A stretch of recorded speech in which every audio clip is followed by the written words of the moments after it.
बहुत समय पहले की बात है। एक छोटे से गांव में एक किसान रामलाल रहता था।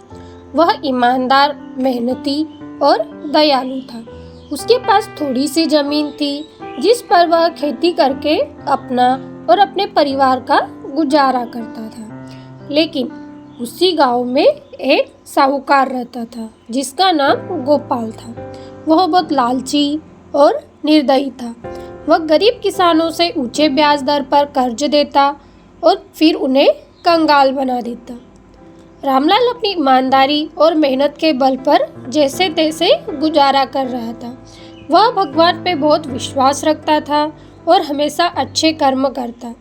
उसने अपने पिता से यही शिक्षा पाई थी कि जीवन में जो भी करो वह सही और न्याय संग होना चाहिए, क्योंकि कर्मों का फल हमेशा मिलता है। एक साल बारिश बहुत अच्छी हुई, जिससे फसल बहुत अच्छी हुई। रामलाल खुश था कि इस बार उसे अच्छा मुनाफा होगा और अपने परिवार के लिए कुछ अच्छी चीजें भी खरीद सकेगा। लेकिन इसी दौरान साहूकार गोपाल की नज़र उसकी फसल पर पड़ गई। उसने सोचा कि अगर किसी तरह रामलाल की फसल हड़प ले तो उसे बहुत फायदा हो सकता है। गोपाल ने चालाकी से रामलाल को अपने पास बुलाया और कहा, रामलाल, तुमने इस साल बहुत अच्छी फसल उगाई है, लेकिन याद रखना पिछले साल तुमने मुझसे कुछ पैसे उधार लिए थे। अगर तुम मेरी पूरी रकम वापस नहीं कर सकते तो तुम्हें अपनी आधी फसल मुझे देनी होगी। रामलाल यह सुनकर घबरा गया, क्योंकि उसने कभी भी गोपाल से कोई कर्ज नहीं लिया था। उसने साहूकार से कहा, गोपाल जी, मैंने तो आपसे कोई भी पैसा नहीं लिया, फिर मैं क्यों चुकाऊं? गोपाल ने झूठे कागज दिखाए जिन पर रामलाल के जाली हस्ताक्षर थे।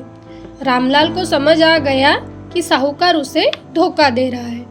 उसने गांव के पंचों के पास न्याय की गुहार लगाई, लेकिन गोपाल ने पहले ही उन्हें रिश्वत देकर अपनी तरफ कर लिया था।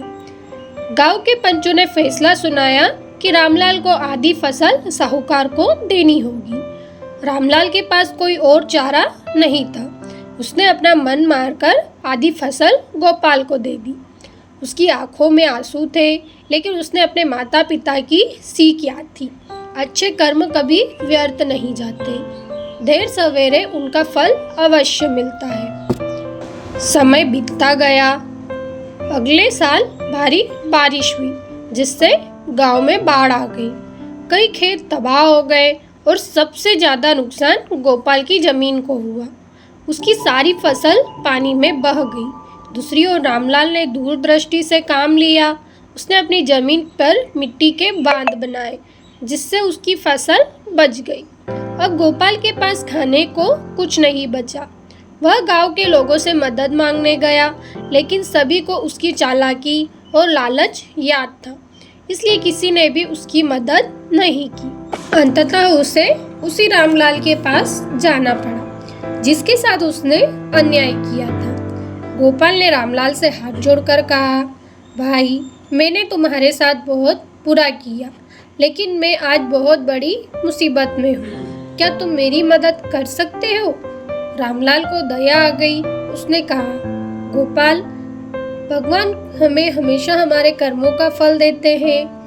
आपने जो किया उसका फल आपको मिल गया, लेकिन मैं अपने संस्कारों से पीछे नहीं हट सकता।